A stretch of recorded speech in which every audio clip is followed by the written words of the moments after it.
اس وقت جو قصہ چل رہا ہے مسجد اقصی کا، وہ جو کروسیڈ ہیں، صلیبی جنگیں ہیں، وہ اس بات کی شہادت ہے کہ یہ آج نیا کام نہیں ہے۔ پہلے کئی مرتبہ کفر اسلام سے پنجہ لڑا چکا ہے، لیکن اس میں کامیابی کفر کو ہوئی تھی یا اسلام کو؟ اس کا جواب ہے کامیابی اسلام کو ہوئی تھی۔ کیا وہ خوش قسم کے مسلمان تھے یا ہمارے عقیدے کے مسلمان تھے؟ جن کا نام ہے صلاح الدین ایوبی، وہ کفار کے پروپیگنڈے کا ایک جواب بھی ہے، اور دوسری طرف یہ کہ حضرت غوث الثقلین رضی اللہ تعالیٰ کی بارگاہ کے ایک تربیت یافتہ پڑے ہوئے صلاح الدین ایوبی نے جتنے بھی کام کیے ہیں صلیبی جنگوں میں، وہ ان کے کہے کے مطابق کیے، یعنی اس کے پیچھے حضرت والی بغداد شہنشاہ جیلان کی تعلیمات کا ہاتھ تھا۔ جو آدمی اس میدان میں لڑا، اس نے ایک نام پیدا کیا، یہاں سے ریچرڈ لڑنے کے لیے گیا کہ ریچرڈ اس ملک کا ایک نامی گرامی حکمران تھا، وہاں لڑائی کے لیے گیا، جنگ شروع ہو گئی۔ صلاح الدین ایوبی صاحب مغنی کے معتقد تھے،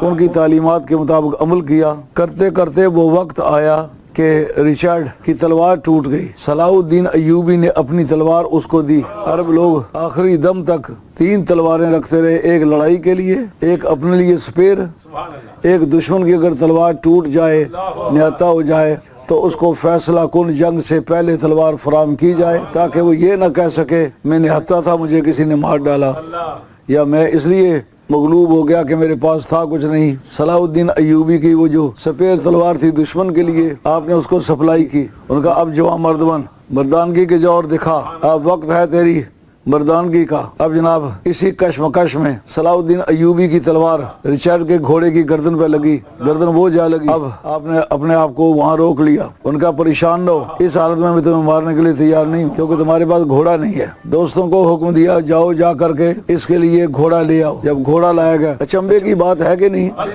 دنیا بھر میں کسی قوم کا یہ کردار آپ کے دیکھنے میں آیا ہے، سننے میں آیا ہے، پڑھنے میں آیا ہے کہ دشمن کو اس وقت اس کو گھوڑے کی پیشکش کی گئی، اس کی عقل چکرا گئی کہ یہ کیا زمین ہے کہ آسمان ہے، میں سوتے میں ہوں کہ خواب میں ہوں، یہ دنیا یہ ڈومز ڈے ہے۔ وہ حیران ہوا، مجھے کیسے گھوڑا مہیا کیا جا سکتا ہے؟ ان کا میں مسلمان ہوں، ایک مسلمان کی طرح جینا چاہتا ہوں، مسلمان کی طرح مرنا چاہتا ہوں، مسلمان کی طرح لڑنا چاہتا ہوں، مسلمان کی طرح صلح کرنا چاہتا ہوں۔ گھوڑا لایا گیا، ریچرڈ کو دیا گیا، اور جس وقت ریچرڈ کو تلوار بھی ادھر سے سپلائی ہوئی، گھوڑا بھی سپلائی ہوا، اس وقت وہ انہیں دیکھا کہ صلاح الدین ایوبی کے مقابلے میں لڑ نہیں سکتا۔ آخر ریچرڈ جس وقت ہار گیا، اس نے ہار مان لی۔ اب ہارے ہوئے پر ہاتھ اٹھانا یہ مردانگی نہیں ہے۔ آپ نے اس کو حراست میں لے لیا اور اسپتال لا کے اس کا علاج کرایا۔ جب وہ سفر کے قابل ہوا، اس کو وہاں سے سفر کے وسائل مہیا کیے۔ واہ مسلمان تیری غیرت پر قربان، کیوں کہتے ہو کہ تلوار کی دھار سے اسلام پھیلا؟ اب اخلاق عالیہ سے اسلام پھیلا۔